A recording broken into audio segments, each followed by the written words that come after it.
Hello and welcome to the 12 Months to Marathon podcast with me, John Hill, the running podcast for the over 35s with Marathon Dreams.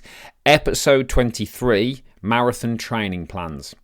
What's going on with me at the moment? Well, typically I'm marathon training into week 3 as I record this for my marathon. Going well, done some really good pace work, which I've been ecstatic about because I actually did a couple of interval sessions that I normally sneakily leave out of the plan because they're quite hard, because they're really early and one of them is quite brutal, but I did it and I feel good for it. So I'm just managing my rest and recovery at the moment, going into Christmas.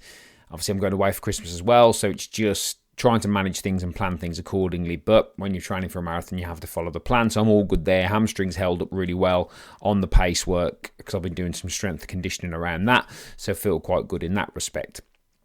Now, one of the things that I've been asked a lot on Instagram, 12 Months to Marathon, please go over there and follow me, is around training plans. And I find this quite interesting. And I've got to be very careful here because I don't mean anything to sound derogatory, and I certainly don't mean anything to sound like I'm putting people down or anything. But one thing that always surprises me is that how many people enter marathons and then don't have a comprehension about a plan they're going to follow. And I get it. I do kind of get it. And I think part of the problem, and this isn't anybody's fault, by the way, is that there's too much information out there and there's too many people talking about things. And what we need to do, and what I'm trying to do here, is make things nice and simple for people. Now, the first thing to say here is a good coach will always say it depends. And the problem with saying that is because I get questions sometimes from people which I can only properly answer if I'm coaching them. Okay. Because you can give general principles, like I will always say, which is what I'm going to do today, funnily enough. I will always say certain things as general principles or general rules. But in terms of specifics, somebody shouldn't really be giving you advice unless they're coaching you, because you've not got a vested interest in neither of they, and they can't follow through in it. So, and please feel free to listen to the episode, The Worst Vice is Advice, around that subject. So what I want to do today, if you listen to this podcast, and I appreciate that, is just to give you some general principles of what a marathon training plan should look like. Firstly, there's something I've touched upon before, and I'll touch upon it again here. The first thing is, usually people fit into 2 categories when it comes to marathon training, right? So they're either trying to get round, say for example for your first marathon, or they're trying to improve. Okay, so that's why you've got things like beginner plans, improver plans, and then advanced plans and all this when you go on the internet. Now, marathon training plans are available for free online. Now, I follow a free plan for my marathons because I've been a fitness coach for 15 years and I'm very self-disciplined. So for me, it's not too difficult to follow a plan because I create the right psychological and physical structure to do it. So if you are doing your first marathon, your goal is to get round. Okay, that's your first goal. Now, if you are quite a fit person and you think actually you've got a time in mind, that's cool, yeah? And then you can maybe look at a bit more of an advanced plan, so on and so forth. But if you're really nervous and really conscious, then your goal is to just get round, yeah? If you're looking to get faster at a marathon, then you're looking at different training protocols and styles within the training cycle. So then you're looking at incorporating intervals, hills, and so on and so forth. And that's just designed to make you faster. So my plan, for example, that I follow is quite an interesting one because I have comfortably done a sub 3 with this plan, and then I've been close to a sub 3 on a few other occasions following this plan, and it never goes over 65 miles a week. Okay, now I'm not recommending that anybody that's a principle. I'm not. What I'm saying is, if you're looking to get faster, then your goal is to run faster. It's not necessarily just miles and miles and miles. It's actually pushing yourself to those thresholds to understand what your body's capable of. Okay, but let's go back to the start and let's start with the beginner. So if you're a beginner, your first goal is to get round. Now, the first thing you want to look for in a marathon training plan, I think, is it needs to be 16 weeks. Now, there are 18 or 20 week plans. That's fine. I think your minimum is 16 for me. Somebody asked me the other day, actually, it was a good question. They said, if you're conditioned, would 12 weeks be enough? The answer to that question is yes, but I think if you're asking that question, you're probably in a bit more of an advanced place anyway, so you're not overly concerned about the plan you follow. I'll give you an example. When I did the London Marathon this year, as I record this, I'd just finished Hyrox and then had 12 weeks left to train for the marathon. So I had to adapt a plan, even though my base level of fitness was good because I've been doing quite high intense training for Manchester. My goal for London wasn't to do a PB, it was just to get round, okay? as best as I could based on my physical conditioning. So I was able to just slot into a 12-week plan after obviously doing quite a bit of running and conditioning for Hyrox. But for most of you, it's 16 weeks. Now, I've said this before, and this is important. I don't think you can be over-prepared for a marathon, but I can think you can overtrain. And the difference between the two things are, if you did a 20-week plan, that's great. Yeah. But if you did a 16-week plan, then burnt out at the end, that's overtraining. Okay. So it's better to be over-prepared, as in you started a plan earlier or built a base earlier than overtraining. Okay. So it's over-prepared is okay. But your first principle I would recommend is a 16-week plan. Okay. That's the first thing. Secondly, it should look like an upside down horseshoe, basically, in theory. So what it should look like is a build-up phase, your peakish weeks, and then obviously your come down phase until you go into tapering. Now, there will be some adaptation weeks in there, potentially some adaptation weeks in there. What we mean by adaptation weeks, they're also called deloading weeks, are where, say, for example, you'll do a couple of heavy weeks, then you'll have a lighter week, then a couple of heavy weeks, and things like that. So usually that's how it follows. So you will have some adaptation in there. So the one thing you can't avoid is miles. Yeah. Now, if you look at a training plan and it scares you a bit, that's good, because you're running a marathon. Okay. Now, a marathon will chew you up and spit you out if you're not ready for it. Okay.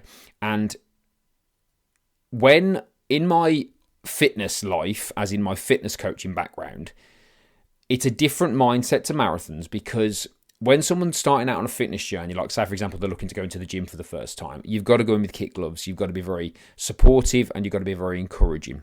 Now, you've got to be that with a marathon, but you've also got to be honest and say, you are running 26.2 miles. You have to take this thing seriously. You can't be doing the, oh, I'll get round to training. Oh, I can't be bothered to train. Now, you can do that, but again, this thing will chew you up and spit you out. Yeah? Don't take my word for it. Don't train properly and then see how you get on the day. Okay? So if you think, oh, I'm being harsh here, you wait till you don't train for a marathon and try and do it. So you've got to take it seriously. Okay? So 16 weeks first.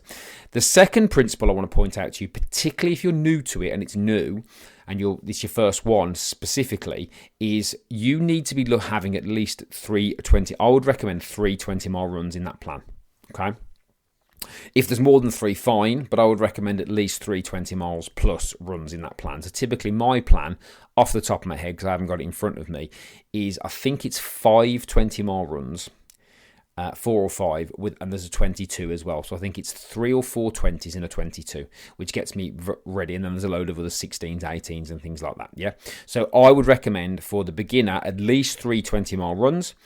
And then if you can do 21 or 22, that's fine. Again, as part of your training, no problem at all. But if you can do 4 20-mile runs, that's not going to do you any harm whatsoever. It's only going to benefit you. Okay. As long as those runs are kept away from the end of it, so you're not burning out and overtraining, right? So if you looked at those peak weeks in the middle, that's when you'd want your 20-milers to be in. So let's say, for example, you built up for 4 weeks, 8 weeks of peak sort of stuff, and you had 4 20-milers in those 8 weeks, and then you came down after 4 weeks, so that's just 16 weeks planned by my maths. You're cooking on gas there. That's perfect. All right. Now, some people would argue that you just need to run for time. Okay. Now, caveat as always, if your plan is working for you, follow that plan. Don't listen to me or anybody else. Yeah. If you are new to this, my recommendation, if you've asked me for advice, is to train for miles. Because here's the thing. Someone once said to me, well, as I say someone, a lot of people have said to me, my plan tells me to run for 3 hours, right? That's fine. But if the marathon's going to take you 6, I don't see how running for 3 is going to help. Now, if the marathon was going to take you 4, then potentially running for 3 might help you. Yeah. But if you're going to be 5-6 hours, and the average is about 4.5 to 5 for the first one, I don't see how 3 hours is going to help you. Okay. So that's why a 20-mile is good, because adrenaline, crowds and stuff will usually get you around the last 10K when you're in that place. Yeah. And then obviously fueling and that stuff like that's a different conversation. All right. So this podcast, I'll be honest, is really more for the newbie. So if you're the new person doing your first marathon, those are the 2 key principles to look for in a training plan. 16-week minimum, 3 to 4 20-mile runs. If you do that and follow the rest of it, you'll be absolutely fine. You can miss like the odd little run here or there in a 16 weeks as long as you look at it as a whole plan. Yeah, makes sense. So let's say you've got a week where you're doing, say, there's a 10-mile run, a 20-mile run, a 5-mile run, and a 3-mile run in that week, for example.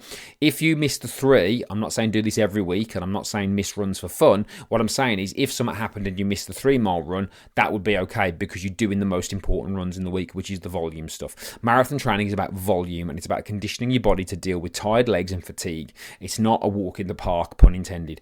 It's not a skip down the yellow brick road. It's serious business, and you've got to get yourself mentally and physically ready to do it. Now, there's lots of different facets to it, fueling and all that, and there's loads of information out there which isn't complicated. And of course, if you do want to have a chat about, coaching and working with me in a plan, we can do that and give you the precise stuff and based on you, whatever. All you've got to do is get in touch, 12 Months to Marathon on Instagram. But if you follow these key principles, you'll be fine. So if you just want to do it on your own and go for it, fine. 16-week minimum plan, 3 to 4 20-mile runs. And I would train for miles, not time. That's how I would approach it. Now, if whatever works for you, fine. Like we've said before, if Zone 2 works for you, fine. If it's working for you, do it. I can only give you my advice based on my experience of 14 marathons over the age of 35. So those are the key things that I would look for if I was going for a first time. If you are an improver or you're looking to get faster, then you need to do the majority of, I think if I look at my plan, there's probably 2 speed sessions a week or speedish seconds a week. And the best way to try and do that is you want to, and here's a really good principle to remember, the same principles apply to before. With speed work and hill repeats and things like that, here's what you need to remember. Your easy pace run at the moment needs to change. So the pace in which you run as an easy pace needs to change. So you need to be a faster easy pace, and that's a real goal for a Get Faster Marathon. That's how I did it. I said, right, it would say something like my easy pace. I'll give you round numbers. My easy pace is 8-minute miles, and I was like, well, actually, I need to make my easy pace 7:30s, because if that's my easy pace, then I'm going to be better conditioned to deal with the sub 7-minute miles that you have to do to get a sub 3 marathon. Now, look, this is where I'm at, so I'm not doing this to impress anybody. I'm just doing it based on me, so it's simple. Right? If you're doing your first marathon, your goal is to get round, it's to do the miles. And the miles are the most important thing. Now, look, final point here quickly, not to waffle on too much today, because I like to keep these short, as you know. You have to become a different person to run a marathon. And part of the training is organisation. And if you're doing a spring marathon, you are going to have to run in the winter, and you are going to have to, unfortunately, get over any I don't want to run when it's cold, I don't want to run when it's adverse. Now, as I said on a coaching call the other week with my guys, I'm not talking about safety here. And I'm not talking about your health. So I'm not talking about risk of injury like ice or snow. And I'm certainly not talking about safety in terms of running in the dark. Those are things you have to take into consideration first. I'm talking about just going for runs. Okay, so forget the safety, forget the other side of it and the health. Forget the health and safety. Let's just keep it simple, as in not falling over and breaking your leg if it's icy, and running in the dark if you're concerned about that. Let's put that to a side. We'll tick that box. Let's say we've ticked that box. I'm talking about I don't want to run when it's wet or cold. Well, if you're doing a spring marathon, you're going to have to. But trust me, you'll be so glad you did, because the training is where it's made, really, where it's made from. Okay, so that's your fundamentals for training plans. If you've got any questions, or you do want to have a chat about coaching, obviously we're getting towards the end of the year now. Most of you will probably be starting January for a lot of the spring marathons. Just get in touch and have a chat. We can have a chat, and if we can work something out, great. If we can't, don't worry about it. It's no problem at all. At least you asked the question. But the goal is simplicity here, and the goal is execution, not information. Okay, marathon is not about information; it's about execution.